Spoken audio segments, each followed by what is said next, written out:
السلام علیکم ورحمۃ اللہ وبرکاتہ۔ آج ہم آپ کو زیارت کروا رہے ہیں ایک ایسی جگہ کی جو امیر المؤمنین علی بن ابی طالب علیہ السلام سے منسوب ہے۔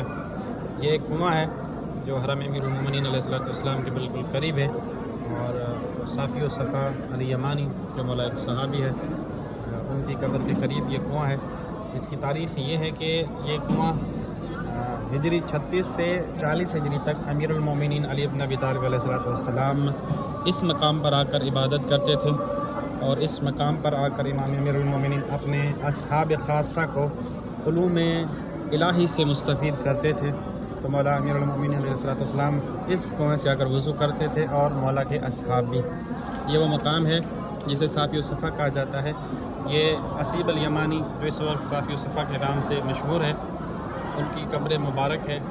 یہ وہ مقام ہے جس کے لیے بیان کیا جاتا ہے کہ یہ مقام عبادت حضرت موسیٰ علیہ السلام ہے، اور مولا امیر علیہ السلام نے اس مقام کو مختص فرمایا اپنے اصحاب خاصہ کو تعلیم الہی دینے کے لیے۔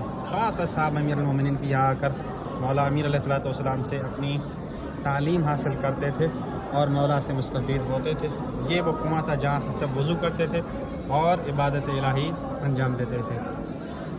کیا خوش قسمتی ہے اس زمین کی اور اس بقعۃ الارض کی جہاں پر حضرت موسیٰ علیہ السلام عبادت کرتے تھے، اور حضرت موسیٰ کے بعد اللہ کے سب سے بڑے ولی امیر المؤمنین علی بن ابی طالب علیہ السلام نے اس مقام کو اپنی عبادت گاہ بنایا، اور مولا نے اپنی تنہائی میں اس ارض مقدس کو اپنی پناہ گاہ سمجھا، اور یہاں آ کر اپنے علوم الہی سے لوگوں کو مستفید کیا۔ امید کرتے ہیں آپ سب اس زیارت سے مستفید ہوں گے، اور اس ویڈیو کو ضرور شیئر کریں تاکہ تمام مومنین اس زیارت سے مستفید ہوں۔